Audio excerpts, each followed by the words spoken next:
Esse conteúdo é indicado para agricultores e profissionais do setor agrícola.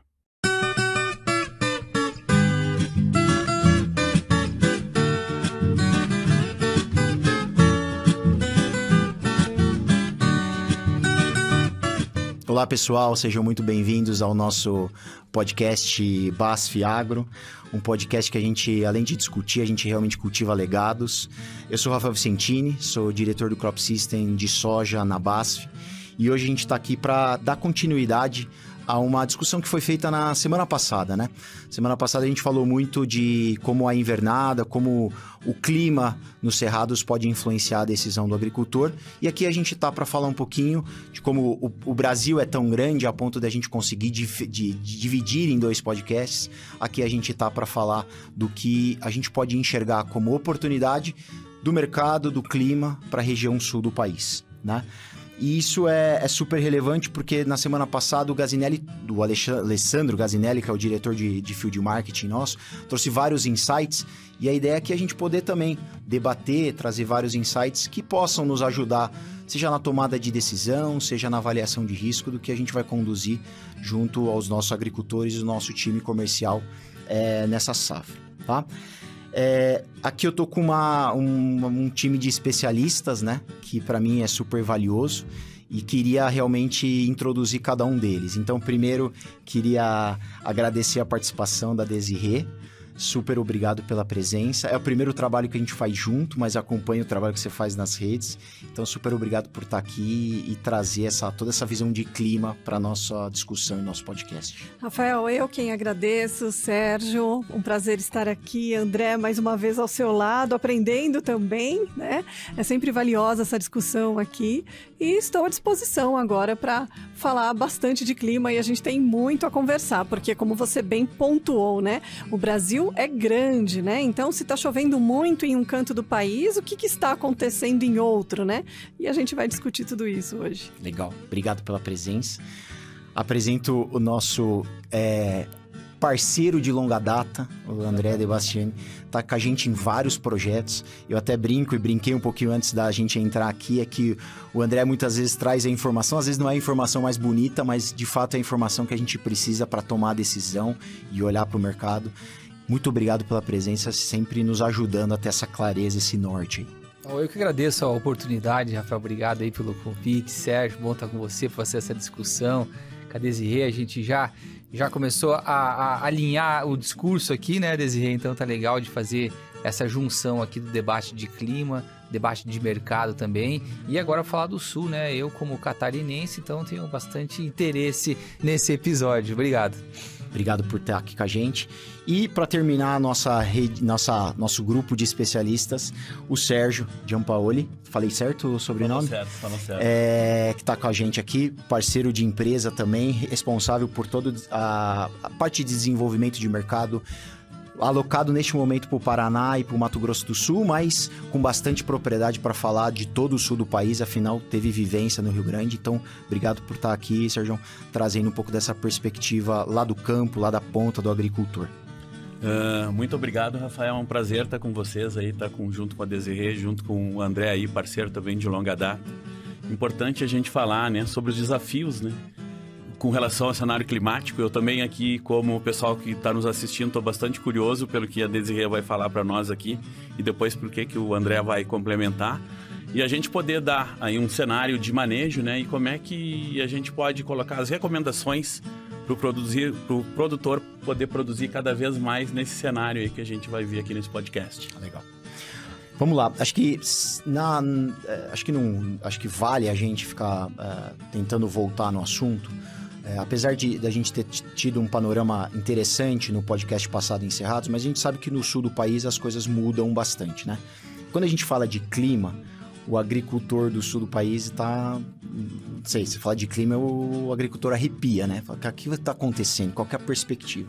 Então, acho que para trazer esse pano de fundo, Desirê, se você puder trazer um pouco do que você enxerga do sul do país, tendência, o que o agricultor gaúcho pode, ou gaúcho não, né? O sulista, vamos pensar assim, pode esperar desse desenvolvimento de lavoura, seja no final desse ano, comecinho do ano que vem. Até pertinente você falar produtor gaúcho, porque eu acho que dos 3 estados do sul do Brasil, quando se fala em El Niño ou Laninha, o Rio Grande do Sul é quem acaba sentindo mais os efeitos do fenômeno, né? Não só os efeitos de um El Niño e Laninha. É o primeiro a receber uma frente fria. É ali que se formam os sistemas frontais. O que é um sistema frontal? Ele é composto por frente fria associada a ciclone extratropical. Muitas vezes a gente tem ali ciclone se formando em cima ali do Rio Grande do Sul. Então, o Rio Grande do Sul, ele tem bastante interferência, né, climática, né, muito mais do que o restante do país. Claro que o Sul como um todo, né, recebe muito mais essas interferências climáticas em relação ao restante do país, né, é o primeiro ali a sentir. E dos 3 estados do sul do Brasil, o Rio Grande do Sul é quem acaba sentindo mais. No entanto, né, na última safra, a gente teve 2 cenários no sul do Brasil. Aliás, eu vou contar rapidamente aqui uma linha do tempo, né, inclusive pontuando o que é que arrepia o produtor rural no sul do Brasil. E a palavra laninha, esse nome, arrepia. Por quê? Lá na safra de 22 para 23, era a 3ª safra consecutiva influenciada pelo fenômeno laninha. E isso trouxe uma das piores estiagens secas para o Rio Grande do Sul, né? E aí, naquele ano, quando a gente anunciava que havia expectativa de El Niño, né, se formando para o final de 23, início de 24, os produtores gaúchos, ai que bom, agora um El Niño. E eu pensando assim, não é tão bom assim, porque acho que vai chover demais. E de fato, naquela primavera já choveu muito, já trouxe muitas dificuldades aquele excesso de chuva da primavera de 23.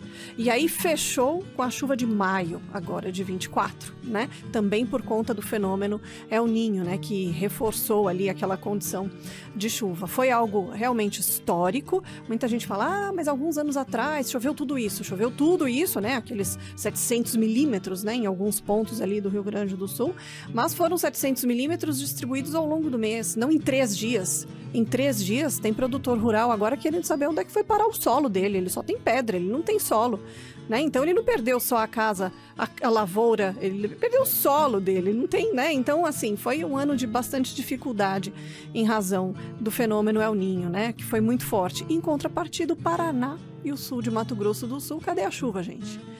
Né? Então, assim, o sul do Brasil, embora não seja uma região, geograficamente falando, uma das maiores do Brasil, né? Se a gente comparar com Mato Grosso, é do tamanho do sul, praticamente, né? Mas tem uma diferença bem clara, né? Enquanto o Rio Grande do Sul estava debaixo d'água, as áreas produtoras ali do centro e norte do Paraná, principalmente, sul de Mato Grosso do Sul, que eu também chamo de sul do Brasil quando a gente fala de clima, né?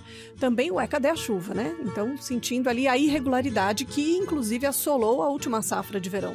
Enquanto a gente estava de olho no Cerrado, né, no centro do Brasil, que teve replantio, teve muita dificuldade por conta da irregularidade da chuva na última safra, o Paraná também estava sentindo isso, Mato Grosso do Sul também sentindo isso, né, essa ausência de chuva, esses intervalos longuíssimos aí sem chuva, e o Rio Grande do Sul debaixo d'água, né? Então, esse é um ponto que a gente precisa prestar atenção. Quando a gente fala de clima para o sul do Brasil, não dá para dizer que é tudo igual do Rio Grande do Sul ao Paraná. Tem uma diferença muito clara em relação a isso, né? E agora, para o produtor rural, Laninha, meu Deus, o último relatório do NOAA apontando ainda para o fenômeno Laninha. De qualquer forma, ainda não temos o fênomeno Laninha. O Pacífico está mais frio? Ele está mais frio, mas ainda não é um padrão de Laninha.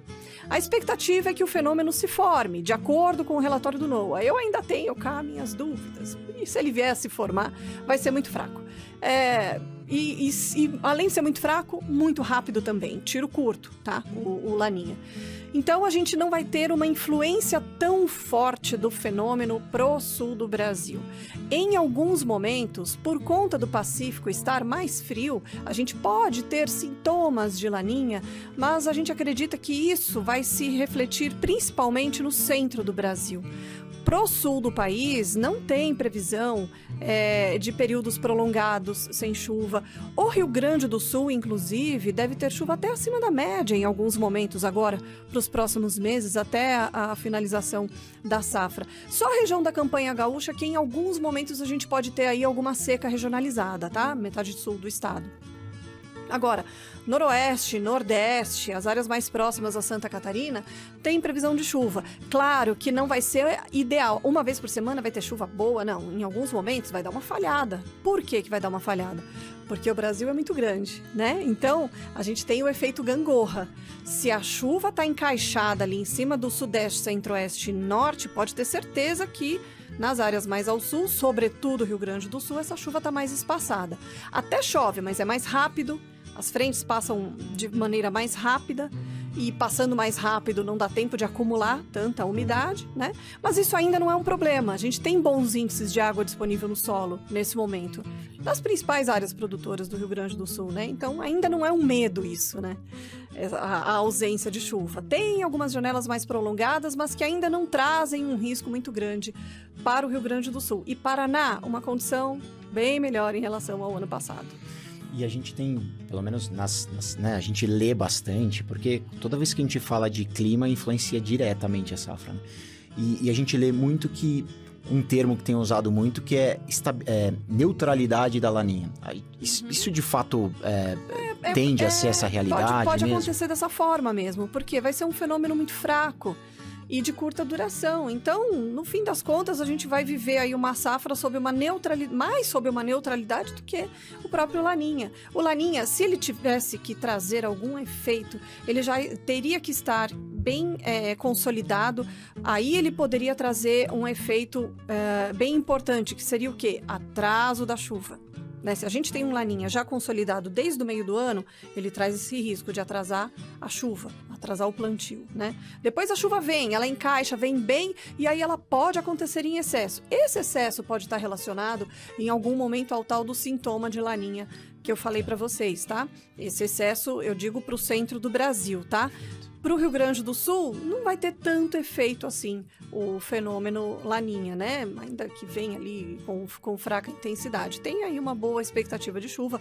Claro que em alguns momentos a chuva pode ficar mais espaçada, mas por enquanto não tem nenhum risco de algum período mais prolongado de ausência total de chuva. E para o Paraná, claro que também, Paraná e Mato Grosso do Sul, tá? Demorou um pouquinho, muita gente do noroeste do Paraná, região de Naviraí, Mato Grosso do Sul, pelo amor de Deus, quando é que vai chover? Agora a chuva veio, né? Ela se encaixou. Primeira quinzena de dezembro sendo marcada por uma chuva melhor, por uma consistência melhor da chuva, né? Uma chuva mais volumosa, mais abrangente.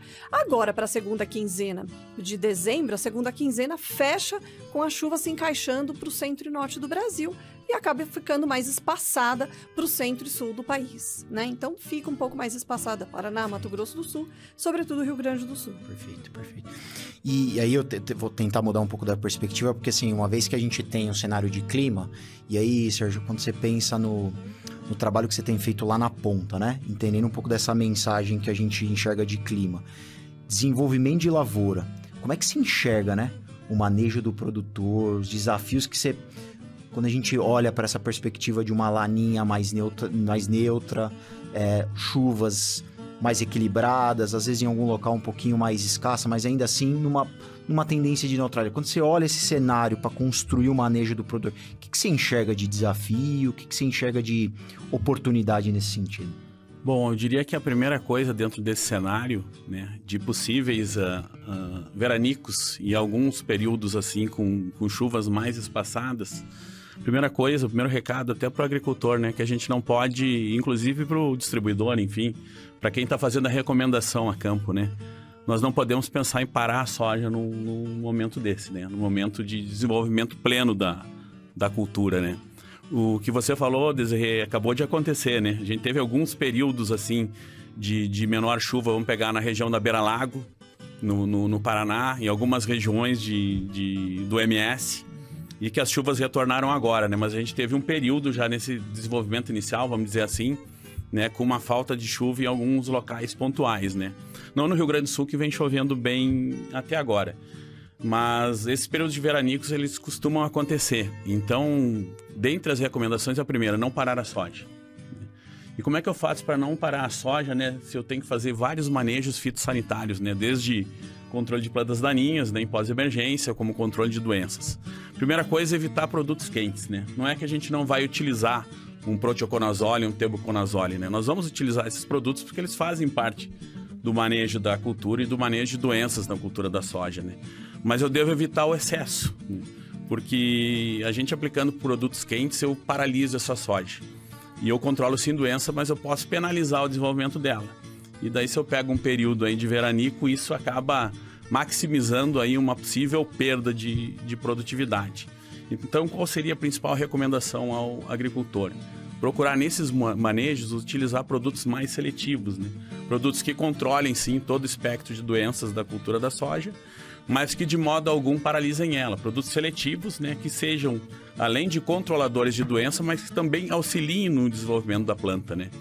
E daí, nós, enquanto BASF, temos um lançamento aí de uma série de produtos da família Revisol, que são produtos muito seletivos, que controlam um amplo espectro de manejo, né, de doenças da cultura e altamente seletivos. Então, você intercalar produtos mais quentes com produtos mais seletivos é o grande segredo para você conseguir controlar a doença, mas também auxiliar no desenvolvimento da cultura. Legal. Acho que esse é um ponto interessante, e aí acho que até pelo papel seu de desenvolvimento de mercado, como é que, mediante a oportunidade que a gente vê no agricultor, né, a gente consegue encaixar a nossa solução, mas não só pela nossa perspectiva como um recomendante, um desenvolvedor de soluções, mas realmente pela perspectiva do agricultor, né? Assim, o agricultor está precisando de ajuda na questão de manejo A, B ou C. Como é que a gente encaixa isso? Eu acho que a grande oportunidade que a gente tem para o nosso time comercial é realmente conseguir estar próximo do agricultor, né? Para entender essa necessidade e falar, cara, para este momento eu tenho este produto, para este momento diferente eu tenho outro produto, Sérgio. Isso é fundamental, Rafael, porque assim, você pode e deve intercalar, né? Que nem eu falei, um fungicida mais quente com um fungicida mais seletivo. Então, eu posso iniciar o meu manejo com um produto mais seletivo, em seguida eu posso vir com um produto mais curativo, que vai penalizar um pouco a cultura, mas se eu vier logo em seguida com um produto mais seletivo, eu consigo, vamos fazer assim, refrescar esse manejo, né? Deixar esse manejo mais palatável para a planta, ou seja, para a soja. Iniciar com um bom manejo e controle um amplo espectro de doenças, né? E que não penalize a cultura em momentos de veranico, por exemplo, é fundamental.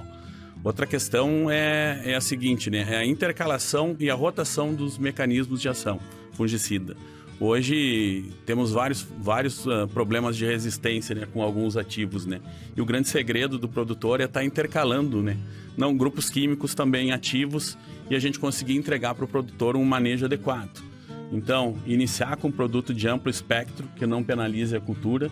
Em seguida, você pode vir com um produto mais curativo e você vai intercalando produtos mais seletivos com produtos quentes, né? Mas, de maneira alguma, eu posso, dentro desse cenário aí, de possíveis veranicos, né, utilizar produtos aí que causam fitotoxicidade e que possam parar a cultura. É isso que o produtor não pode, em hipótese alguma, fazer. Então, utilizar produtos mais seletivos, eu acho que é o grande segredo para essa safra.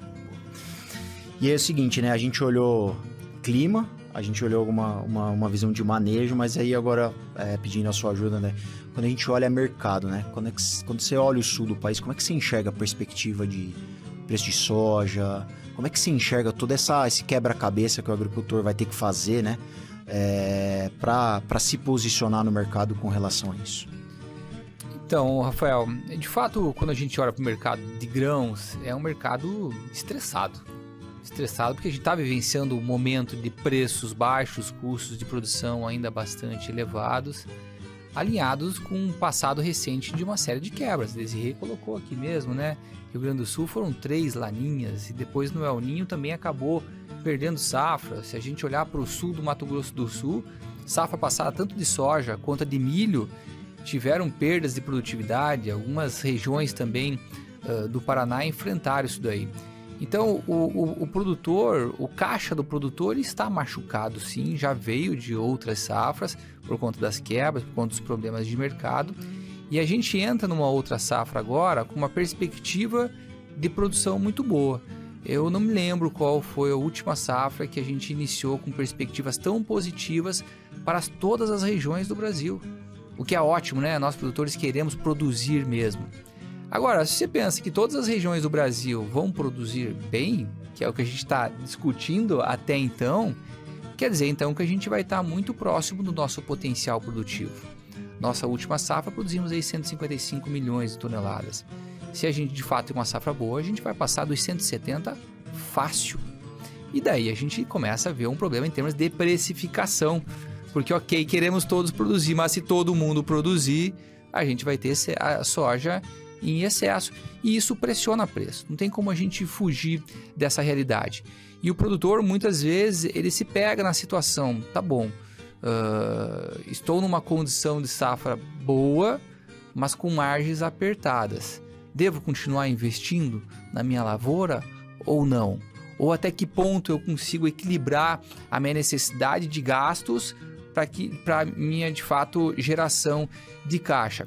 Então, eu acho que o mercado de grãos ele está estressado sim, a gente está sobreofertado em termos de produção e o produtor vai ter que buscar a sua eficiência, seja reduzindo seus custos operacionais, seja sendo mais eficiente na escolha dos produtos para produzir mais, que é assim como que é a forma como ele consegue se defender desse cenário. Sem contar, né, todas as volatilidades que a gente tem visto, seja em função de câmbio, seja em função de conjuntura internacional, que impacta muito nas decisões do plantio e até mesmo na precificação dos insumos. André, e até mudando às vezes até o nosso script previamente conversado, porque a gente está olhando para o cenário de preço de commodity, né? Mas quando você olha, por exemplo, fatores críticos para esse agricultor, a gente tem olhado às vezes muito crédito, né? Com a disponibilidade de crédito. Como é que se enxerga essa questão do crédito permeando a decisão do agricultor para a próxima safra e a perspectiva, inclusive, da indústria também nesse sentido? Como é que se enxerga um pouco disso como um fator de crítico para o desenvolvimento das próximas safras? Perfeito, Rafael. Eu costumo dizer que a agricultura brasileira, principalmente quando a gente olha para grãos, ela não tem um problema econômico. O econômico é fazer a continha, quanto que eu vou ter de receita, quanto que eu vou ter de custo e quanto está sobrando. A operação econômica do produtor, ela está equilibrada. Mas quando a gente olha para o financeiro, a gente tem problemas. Por quê? Seja por conta dos produtores do sul que tiveram safras ruins e de prejuízos, e ele tem que tomar crédito ano após ano para conseguir alongar isso e para dar o tombo de cada uma das safras, ou seja, até mesmo o produtor do centro-oeste que veio fazendo investimentos ao longo dos últimos anos. Em 5 anos a gente cresceu a área de soja em 10 milhões de hectares. Quanto custa crescer 10 milhões de hectares em termos de área? Então o produtor brasileiro como um todo, ele é um produtor hoje endividado, produtor alavancado. E isso afeta, sim, a análise de crédito. E a gente teve vários cenários aí de RJs pelo Brasil e, de uma certa forma, as instituições financeiras e a indústria têm sido muito mais criterioso na liberação de crédito. E não é todo mundo que tem balanço hoje que consiga liberar crédito. Eu vejo, ao longo desse último ano, né, uma busca muito grande para garantias reais, de você ter garantia condicionando a liberação de crédito.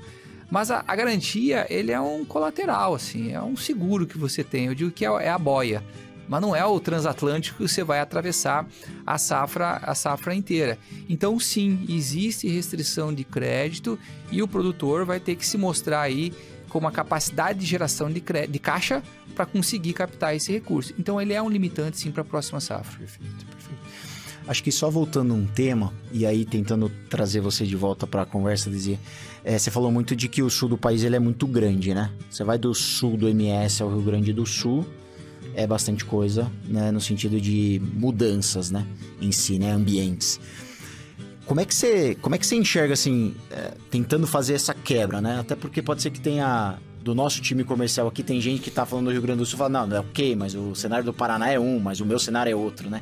Como é que a gente dá essa fatiada no sul do país a ponto da gente tentar direcionar um pouco do olhar do pessoal com relação ao que a gente deve, sim, de uma maneira... Até mesmo o Paraná, por exemplo, ele tem áreas diferentes, né? Quando a gente olha, é muito nítido isso quando a gente olha para o mapa hoje de água disponível no solo. A gente tem um bom índice de água disponível no solo nesse momento desde o norte do Rio Grande do Sul até metade sul do Paraná, noroeste ali do Paraná, as áreas mais próximas a São Paulo, pegando ali sul de Mato Grosso do Sul, ainda está caminhando, né? Aos pouquinhos, tá aumentando a umidade, deve aumentar mais, tem mais previsão de chuva, mas até mesmo dentro do próprio Paraná a gente tem diferenças, né? Em condições. Quando tem um inverno muito rigoroso, por exemplo, a gente pega ali o sul do Paraná, normalmente forma geada ali com muito mais facilidade do que pro noroeste, né? Quando chega uma geada ali no noroeste já é bem preocupante, né? Bom, mas enfim, voltando ao nosso verão aqui, os 3 estados do sul do Brasil. Bom, Rio Grande do Sul tem bastante umidade, então ainda que a gente tenha em alguns momentos, como por exemplo agora para o final de dezembro, uma chuva mais espaçada, isso ainda não é uma preocupação, tá? Para o período agora, a última quinzena de dezembro, pode ser que a chuva não alcance a média histórica dessa quinzena, mas tem umidade presente no solo no norte do estado, metade norte do estado. Região da Campanha, no decorrer agora de dezembro, janeiro, fevereiro, a gente pode ter sim momentos ali de um estresse um pouco maior, um estresse hídrico um pouco maior, tá? Para a região da Campanha Gaúcha. Para Santa Catarina está ali no meio do caminho, né? Mas tem aí boas expectativas, porque todos os mapas mostrando chuva acima da média. Claro que não vai ser o tempo todo assim. Da mesma forma que para o Rio Grande do Sul, a chuva em alguns momentos ela pode ter um intervalo maior, para Santa Catarina também. E isso vai acontecer quando? De acordo, né, com os modelos de previsão, e a gente acompanha muito o modelo europeu, tá? O ECMWF, que é o que tem se comportado melhor, assim, em linha com o realizado, tá? E o modelo europeu, ele aponta especialmente para um final agora de dezembro, com a chuva encaixando e até dando uma possibilidade de invernada para as áreas centrais do Brasil. Com isso, a chuva fica mais espaçada entre Paraná, Mato Grosso do Sul, Santa Catarina, Rio Grande do Sul. Não é ausência, mas não é uma ausência completa, mas é uma chuva um pouco mais pontual. Uma vez por semana passa uma frente fria rapidamente por ali. Essa frente fria, por que ela não provoca uma chuva mais encorpada? Porque ela não vai ter suporte de umidade nesse momento. O suporte de umidade está voltado para o sudeste, centro-oeste e norte. Então, por isso que acaba ficando, a chuva fica mais rápida, né? Mais espaçada. Depois, comecinho de janeiro, retorna, volta um pouquinho a chuva para o sul. Aí dá uma espaçada para o centro-oeste, né? Depois inverte de novo. Aí, o meio ali de janeiro, vamos dividir aqui, ó. Tô falando bem de forma bastante simples aqui, tá? A gente não pode cravar o dia 5 de janeiro até dia 15, não. Mas, pelo que a gente vê na distribuição da chuva, a gente vai ter um meio de janeiro, vamos pegar, os 20 dias, 15 a 20 dias do meio de janeiro, com a chuva muito encaixada no centro do Brasil. Aqui pode dar invernada no centro do Brasil. E aí, novamente, chuva mais espaçada para o sul do país, tá? E fevereiro também, a mesma condição. Tem algum momento ali de invernada para fevereiro, menos do que janeiro. Mas, gente, esse ano, como eu falei, tem até uma possibilidade aí de um laninha, mas ele vai ser muito fraco. Pro sul do Brasil não deve refletir tanto no comportamento do clima. Como que poderia refletir? Trazendo risco de seca. E para esse ano, os modelos não mostram períodos muito prolongados sem chuva pro sul do Brasil, tá? Inclusive para o Rio Grande do Sul. Somente a região da Campanha Gaúcha que pode apresentar alguma seca regionalizada, tá? Para o centro e norte do Rio Grande do Sul até o Paraná, tem previsão de chuva. O produtor precisa ficar atento e se planejar, se preparar para o quê? Os momentos ali de veranico que vão acontecer, né? Em alguns momentos essa chuva vai ficar intercalada por períodos maiores de tempo firme, de temperatura mais elevada, né? É isso que o produtor precisa ficar atento. Mas não tem previsão, pelo menos por enquanto, de uma estiagem mais prolongada para o sul do Brasil. E aí tentando trazer um pouco da sua visão, Sérgio, com relação a manejo, né? Novamente, a gente como BASF, a gente é muito reconhecido, de novo, a gente tem um baita portfólio, né? Mas o nosso reconhecimento com relação à atuação no mercado de fungicida é muito forte, né? A gente está até em vias de, aqui, espaço para propaganda, né? A gente está em vias de lançar uma iniciativa que é chamada Escudo Verde, que realmente tem esse trabalho de de olhar a nossa família de fungicidas de uma maneira diferente pela perspectiva do agricultor. Mas eu queria que você entrasse um pouco nesse mérito do fungicida, sabe? Que é uma das... de uma arena que a gente tem muita força como portfólio.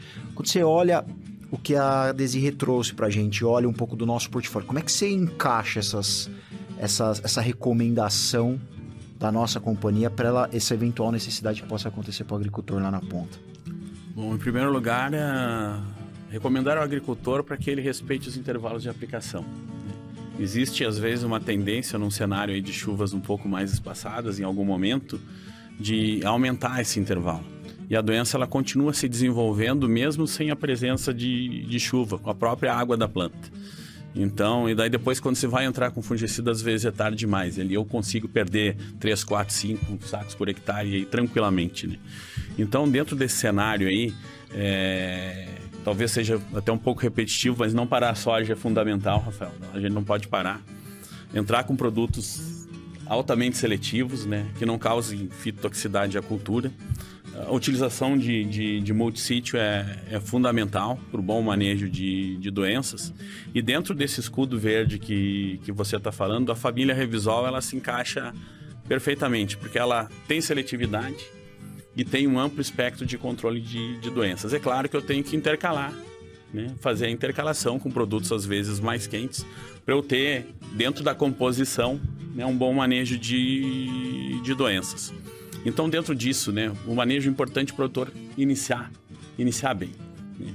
Nós estamos aí, se a gente pegar uma média da região sul, dá para dizer, entre Paraná, Rio Grande do Sul, Santa Catarina e MS, às vezes até um pouco, você querer colocar tudo isso junto, às vezes é um pouco complicado, mas dá para a gente dizer aí que a gente está aí com 60% aí, se eu pegar mais do lado de Paraná e MS, aí uns 60% aí, já entre primeira e segunda aplicação, e mais uns 20% já na terceira.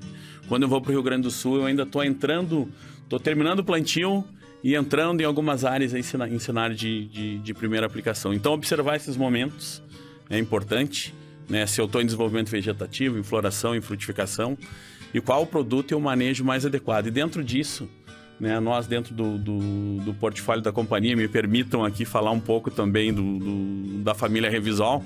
Nós temos aí produtos altamente seletivos, que não prejudicam e não param a soja, e com controle de todo o espectro de doenças da cultura da soja.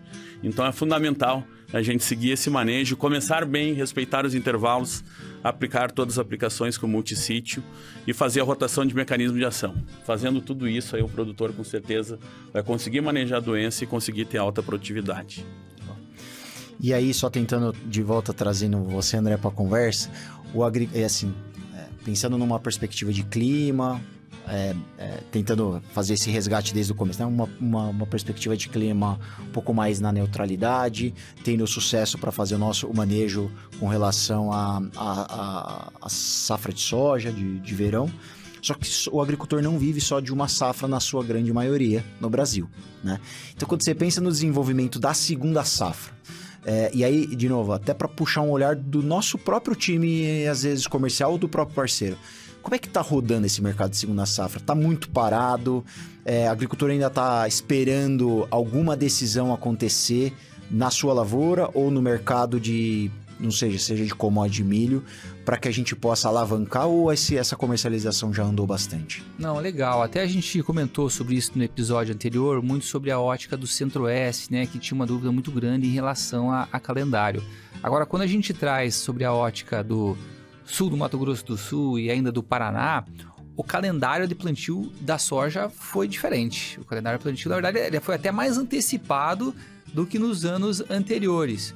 O que, pensando para a segunda safra, é algo muito positivo. Então, eu diria que o produtor do Mato Grosso ele demorou mais para tomar a decisão se iria ou não iria no milho, e de fato vai no milho, mas já o produtor do Paraná e Mato Grosso do Sul, acho que ele tinha uma certeza um pouco maior de que esse seria o ano para ele investir no milho, porque estava fechando muito bem o calendário de plantio de soja e, por consequência, também o calendário do plantio do milho. Então, quando a gente olha a implantação, pelo menos a nossa projeção de implantação de lavouras de milho do Mato Grosso do Sul e do Paraná dentro de uma janela favorável, ela é maior do que nos anos anteriores. E isso já é algo que dentro da árvore de decisão do produtor é muito importante. E a gente teve depois, claro, a melhora dos preços também, né? Milho subiu mais de R$10 ao longo desses últimos 2 meses, o que foi importante para dar a relação de troca e dar mais esse ânimo pro produtor. Então eu diria que o produtor do Sul, vamos dizer assim, ele está bem decidido já em relação ao avanço do plantio do milho segunda safra. Devemos ter um incremento de área, sim, e vem com uma forma também de você conseguir se recuperar, né, dos problemas vivenciados anteriormente. Eu até falo muito da resiliência do produtor do Mato Grosso do Sul, que tomou paulada atrás de paulada e mesmo assim, não, vamos lá, vamos plantar, vamos fazer mais uma nova safra para a gente, inclusive, se recuperar do tombo anterior. Então, de fato, o mercado está andando. Na sua perspectiva, ele está mais para os 50% para baixo ou dos 50% para cima no mercado de comercialização de safrinha? De insumos, a gente já bateu aí mais de 60%, com certeza estamos chegando em 70% agora. Já a comercialização do grão, não. Essa é uma comercialização mais atrasada. A gente não chegou a 20% de comercialização dessa próxima safra aí de milho ainda não. Então essa ainda anda devagar. O produtor tem feito muito as operações de barter, né? Travado muito insumo, mas ele não está avançando ainda com a comercialização do grão. E você acha que barter, voltando até naquele tema inicial de crédito, o barter pode ser uma boa ferramenta esse ano para, seja proteger o agricultor com relação ao aspecto de preço, seja proteger a indústria com relação a alguma coisa alguma relação a quebra? E já foi, né? Com assim, essa safra que rodou da 24, 25 para verão, o barter foi um instrumento muito importante. E porque, de fato, ele é um instrumento de gestão de risco, porque você faz o travamento tanto do custo quanto do produto, vinculado à sua produção, e ele é um instrumento também de crédito, porque a partir do barter, a indústria tem mais segurança também para liberar o recurso, diante do cenário que a gente havia comentado anteriormente, que crédito é sim um problema. E eu acho que só tende a aumentar as operações de barter, porque elas trazem, acho que, esse benefício para ambos os lados. Legal. E acho que você ainda, especialmente por ser produtor rural, e aí tentando fazer uma dinâmica com vocês três, com relação a... Vocês pudessem dar um conselho para o nosso time comercial, ou até mesmo aquele, né, o nosso parceiro alinhado, aquele nosso canal, aquela cooperativa que realmente veste a nossa camisa. Se tivesse um conselho para dar para o nosso parceiro, para o nosso time e para o agricultor, o que vocês falariam neste momento? E aí começo com você, André, que já está com a fala. O que você falaria nessas duas perspectivas? Eu falei antes que o produtor está machucado, né? E ele tem muita dificuldade de tomar a decisão do que fazer agora, e a decisão de gastar é sempre muito, muito difícil. E está se desenhando uma safra muito boa, então a gente tem que cuidar dessa safra, como o Sérgio já vinha comentando. E eu acho que a proximidade com o produtor agora é algo que vai fazer muita diferença. Eu estive agora finalzinho de novembro, terminando de colher no sul, né, em Santa Catarina, terminando de colher aveia, terminando de fazer o plantio da soja e já olhando para o manejo de defensivos. E tem vários desafios. Por exemplo, um foi tríplice, que a gente encontrou as lavouras agora e uma preocupação grande no sul. E se você não tem a proximidade com o especialista para chegar lá e identificar se é a tríplice amarela, se é a pretinha, qual produto utilizar, em que momento entrar, você perde a mão. E daí uma semana que eu fico sem aplicar, eu já perdi minha floração, um momento muito importante. Então acho que essa proximidade agora com o produtor, para que garanta que esse bom potencial que a gente está vendo, né, nas nossas lavouras seja assegurado até o fim, eu acho que é fundamental. E você, Sérgio? O que você diz? O André bateu minha carteira, né? É bom que a gente está pensando mais ou menos igual, né? Exato. O que eu ia falar, assim, para a distribuição, para o nosso time comercial, é a proximidade. Tá? Proximidade com o agricultor é fundamental em todos os momentos. E ainda mais nesse momento nesse cenário que a gente está vivendo agora, né? Um cenário do produtor um pouco mais receoso por todas as dificuldades de mercado que tu colocasse aí, André. Comprando muitas vezes da mão para a boca, tem muita área em aberto, tem muita coisa que o produtor ainda não adquiriu, ainda não comprou. Então, para o nosso time, para a distribuição, é proximidade fundamental. Com relação ao agricultor, eu não vou ser repetitivo de tudo que falei, Mas teve uma coisa que eu acabei até me esquecendo de falar, de uma doença que está se tornando muito importante na cultura da soja, que é a cercóspora, que já ocorreu na safra passada em grande quantidade, causando um problema sério de vigor de sementes que a gente pode observar aí por quase todo o Brasil nessa safra. E a boa notícia, Rafael, é que a gente tem a solução com a família Revisol. Tá? Nós estamos aí com o lançamento de um novo produto que entra muito bem para essas últimas aplicações, né, da cultura da soja, que controla muito bem essa doença. Então fica a dica aí, né? Procure o nosso distribuidor, né?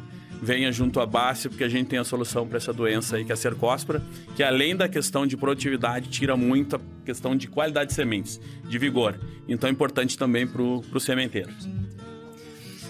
E você, dizer, porque assim, o pessoal deve chamar você para as discussões e falar assim, meu Deus, que a gente vai ver de clima, né? Mas o que você diria, assim, para a turma que está olhando aí perspectiva, que você traria de conselho? Olha, eu vou aproveitar o gancho da proximidade também, que é o quê? Não querendo puxar a sardinha para o meu lado, mas já puxando, mas a proximidade com o meteorologista. Hoje o produtor rural e até o time comercial de vocês, eles têm acessos a diversos centros de previsão para ter informação, mas é muito importante a conversa com o meteorologista, porque qual é o nosso papel? É como eu já comentei até na nossa conversa passada, né? Se eu entrego para você um mapa de chuva, você identifica ali a área de chuva e a quantidade dela, mas a qualidade dela, você não consegue. Quem vai te contar isso é o meteorologista. A qualidade dessa chuva, se ela vem intervalada ou se ela acontece toda de uma vez, em 2, 3 dias chove, o restante do mês não chove mais. Então essa conversa com o meteorologista é bastante importante. E hoje em dia a meteorologia avançou demais, né? A gente tem a tecnologia a nosso favor, né? Então é importante o produtor e também o time comercial sempre considerar, né, as expectativas para os próximos meses, mas para as próximas semanas também, porque é fundamental, né, o produtor saber em que momento ele pode fazer a aplicação dele, quando que ele vai ter uma janela ali favorável aos trabalhos em campo, ao manejo, né, durante a safra dele. E tudo isso a gente consegue transmitir, né? Essa informação bem direcionada semanalmente, a gente consegue transmitir. É importante que o produtor esteja atento, né? Principalmente o sul do Brasil, que acontece de tudo, né? Então, produtor rural do sul do Brasil, e eles já são, como eu trabalho com isso há quase 20 anos, né? Os produtores do sul do Brasil, eles são muito mais ligados à previsão, claro que todos são, né? Produtor rural sempre está ligado, é uma produção a céu aberto, gente, então ele tem que estar sempre de olho na previsão, mas o produtor do sul do Brasil especificamente, ele é bem atento a isso, e é bom isso, né? Para sempre ter ali um norte para ele se planejar nos trabalhos dele, para manutenção da lavoura dele. E aí, se me permitem, eu acho que eu adicionaria um aspecto importante, que é o nosso time precisa, e aí falando diretamente ao nosso time, né? Como é que a gente usa informação de qualidade? Como a gente consome informação de qualidade, né? Porque muitas vezes a informação está disponível, mas como é que você faz essa associação entre a informação que está disponível e aí o desafio que o RTV tem lá na ponta, de falar, cara, eu preciso vender não sei quantos mais mil litros de fungicida, eu preciso vender inseticida. Como é que eu enxergo, né? Dessa perspectiva, seja de clima, mas seja também de commodity, sei lá, escassez de crédito. Como é que eu enxergo isso estrategicamente para o meu distrito? E falo, cara, como é que eu sinto com o meu distribuidor? E falo, cara, tem oportunidade aqui. Como é que eu enxergo essa oportunidade, mas consumindo informação de qualidade? Porque senão, no final das contas, você não consegue saber onde você vai navegar, né? Porque você acaba ficando perdido também na enxurrada que às vezes a gente tem disponível. Acho que precisa escolher fontes seguras, né? Pra gente ir caminhando nessa direção. E no momento certo também, né? Porque não adianta nada o time comercial chegar no momento em que já tá chovendo, já formou a invernada, e aí ele não levou o insumo ali pro cara se preparar para encarar esses momentos, né? Esses desafios que o clima oferece, né? Então sempre se antecipar, né? Não adianta nada quando já estiver ocorrendo um veranico ou quando já estiver ocorrendo uma invernada querer resolver o problema, né? Então, o segredo é sempre se antecipar, sempre estar de olho. E hoje a gente tem muita tecnologia, né, que atende a essas informações. Acho que você que trouxe esse ponto, né, Sérgio, de como é que a gente está... Como o agricultor está consumindo isso da mão para a boca, né? E aí, André é agricultor, às vezes o PNL do agricultor, assim, a receita do agricultor está apertada. Então, o agricultor às vezes está deixando para fazer negócio um pouquinho mais no momento que ele precisa, né? Antes, às vezes, fazia... Esperando para ver se vai precisar. Isso, né? Porque antes o agricultor programava, às vezes adquiria e não usava. No momento que você tem uma restrição um pouco mais financeira, ele acaba espaçando um pouco essa decisão, né? E jogando essa decisão para o momento da necessidade, né? Exatamente. Eu acho que anos de margens altas, eu acho que é muito mais fácil vender, é muito mais fácil para o produtor fazer essa programação.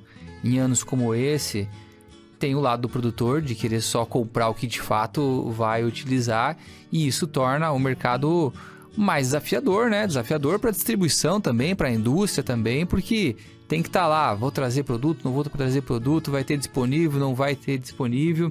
Então, acho que é um pouco da realidade que a gente vive hoje mesmo. Perfeito. Pessoal, caminhando para os finalmentes aqui, aí queria deixar um espaço para vocês trazerem algumas considerações finais que possam nos ajudar. Várias coisas vocês já trouxeram ao longo da nossa conversa, mas aquilo que vocês gostariam de deixar de consideração, seja para o nosso time, para o agricultor que está assistindo a gente, ou para uma revenda que tem interesse nesse podcast aqui. Legal, bom, vou trazer aqui também uma visão, acho que do milho, né? A gente falou pouco do milho, mas milho vem se desenvolvendo muito bem. Eu acho que tem uma perspectiva boa para milho. O quadro de oferta e demanda global de milho é um quadro deficitário. Então, acho que tem oportunidades muito interessantes no mercado de milho. Esse ano, o produtor, principalmente do sul, tirou a mão do milho verão, saiu para dar muito mais espaço para a soja. Foram quase 500 mil hectares a menos de plantio de milho verão. E eu acho que para o próximo ano a gente volta a ter uma reversão nessa tendência, até mesmo por conta desse bom momento do mercado. Então, acho que o produtor tem que estar atento a essas mudanças, né, que vêm acontecendo em termos de mercado, em termos de precificação, para se posicionar e conseguir extrair o máximo possível do campo. Eu acho que toda a distribuição e a indústria também tem um pouco dessa função de ajudar o produtor a enxergar essas oportunidades. Bom, proximidade é fundamental, né? Acho que para nossa distribuição, para o nosso time, né? Entender para propor, né? Primeiro tem que entender a situação e a situação do momento do agricultor para você fazer a melhor recomendação, né? E utilizar aí as melhores soluções. Com relação ao milho, André, eu vou pegar um pouco teu gancho. Tem uma doença chamada bipolares, que hoje é a principal doença do milho, né?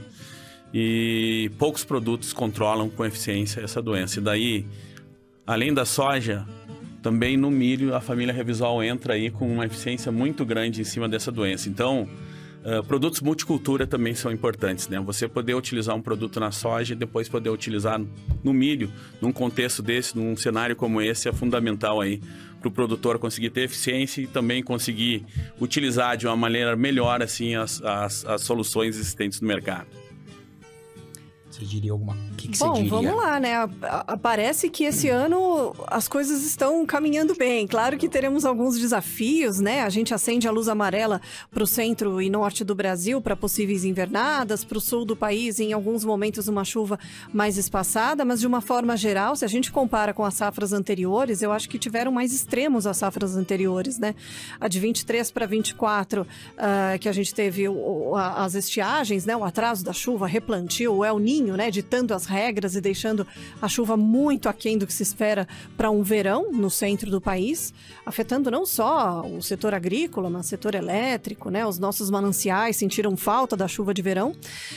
E na safra ainda anterior, quando a gente tinha o Laninho, o Rio Grande do Sul, sofrendo com seca, enfim, então a gente teve alguns extremos e esse ano, claro que a gente vai ter alguns desafios, como a gente apontou aqui, né, a gente pontuou aí, acendemos a luz amarela para alguns desafios, mas de uma forma geral, acredito que uma condição mais favorável esse ano para a safra de verão, se a gente comparar com os últimos, vamos dizer, 5 anos, né? Que a gente teve alguns grandes desafios relacionados ao fenômeno Laninha e depois ao El Niño. Rafael, se tu me permite, né? Por favor. Eu vou fazer mais um adendo aqui. O produtor não pode parar a soja, né? Principalmente na região sul, com essas possibilidades aí de passar uma chuva ou outra, usar produtos mais seletivos, né?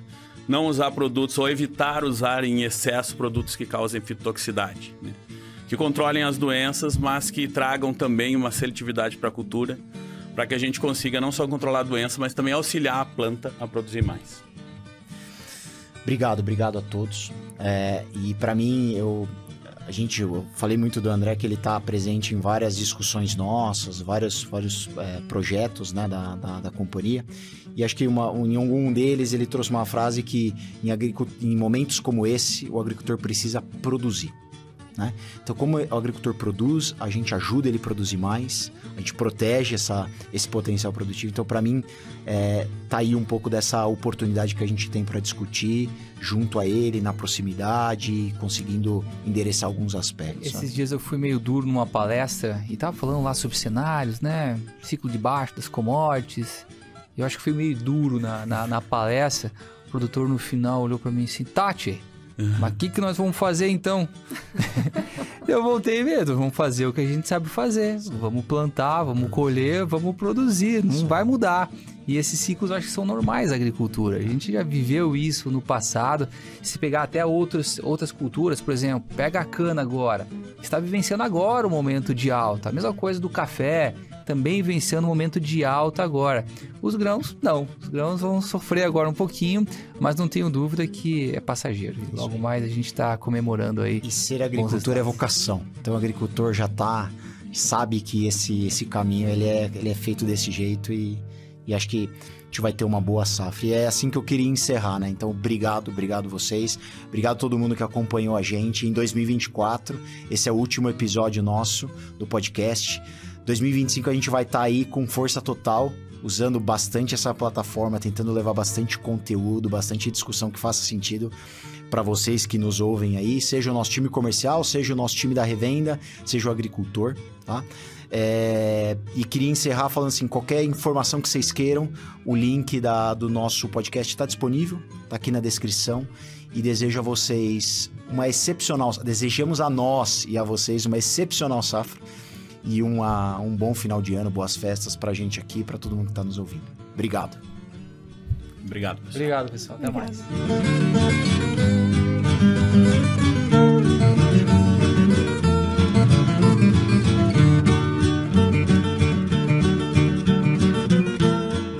Atenção, agricultor. Produto perigoso, de uso agrícola. Consulte sempre um agrônomo. Venda sob receituário agronômico. Leia o rótulo e a bula.